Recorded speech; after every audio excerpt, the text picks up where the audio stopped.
ایک دفعہ کا ذکر ہے کہ ایک بادشاہ تھا، وہ اپنے عدل اور اپنے انصاف کی وجہ سے بہت ہی مشہور تھا۔ تمام رعایا اس سے بہت ہی پیار کرتی تھی۔ ایک دفعہ ایسا ہوا کہ وہ بادشاہ سخت بیمار ہو گیا۔ اس کے بچنے کی امید باقی نہ رہی۔ تمام لوگ بہت پریشان ہوئے کیونکہ وہ بادشاہ بہت نیک دل اور بہت رحم کرنے والا تھا۔ حکیموں کو اکٹھا کیا گیا اور اس کی بیماری کا علاج ڈھونڈا گیا۔ تمام حکیم ناکام ہو گئے اور آخر میں آ کر سب نے ایک عجیب و غریب فیصلہ کیا۔ یہ ایک ایسا فیصلہ تھا جس پر عمل کرنا انتہائی مشکل تھا۔ وہ فیصلہ یہ تھا کہ بادشاہ کی جان صرف ایک ہی طریقے سے بچائی جا سکتی ہے، اور وہ یہ کہ دور دراز کسی علاقے سے ایک معصوم سے بچے کو لایا جائے جس کی عمر 10 یا 11 سال ہے، اور اس کو ذبح کیا جائے، اور ذبح کرنے کے بعد اس بچے کا پتا بادشاہ کو کھلایا جائے۔ پھر ہی بادشاہ صحت یاب ہو سکتا ہے، ورنہ بادشاہ کی زندگی بچانے کی کوئی امید نہیں ہے۔ لہٰذا کوشش کی گئی اور ایک دور دراز علاقے سے ایک ایسا بچہ جو کہ شرائط کے مطابق تھا ڈھونڈا گیا۔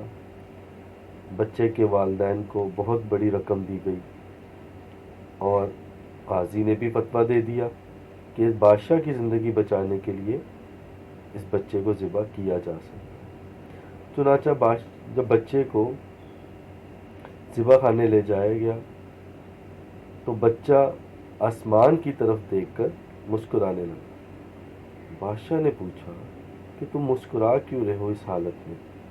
تو اس بچے نے مسکراتے ہوئے ہی جواب دیا کہ جب کوئی پریشان ہوتا ہے تو وہ اپنے ماں باپ سے مدد مانگتا ہے۔ یہاں تو میرے ماں باپ نے مجھے چند پیسوں کے عوض بیچ ڈالا، اور اگر انسان کو انصاف نہ ملے تو وہ قاضی کے پاس جاتا ہے۔ قاضی نے بھی میری جان لینے کا فتویٰ دے دیا ہے۔ پھر انسان بادشاہ کے پاس جاتا ہے کہ مجھے انصاف دلایا جائے، اور بادشاہ تو میری جان لینا ہی چاہتا ہے اپنی جان بچانے کے لیے۔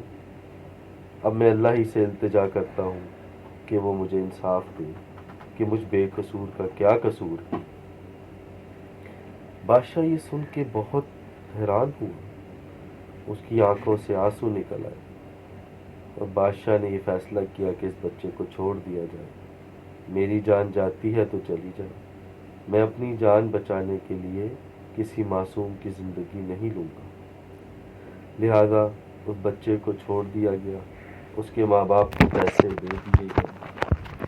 کچھ دن گزرے، یہ کہا جاتا ہے کہ بادشاہ سلامت خود بخود ٹھیک ہو گئے، ان کی صحت ٹھیک ہو گئی، اور وہ معمول کے مطابق اپنے کام کرنے لگے۔ اس کہانی سے ہمیں یہ سبق ملتا ہے دوستو کہ انسان کی جو کامیابی ہے وہ ظلم میں نہیں ہے۔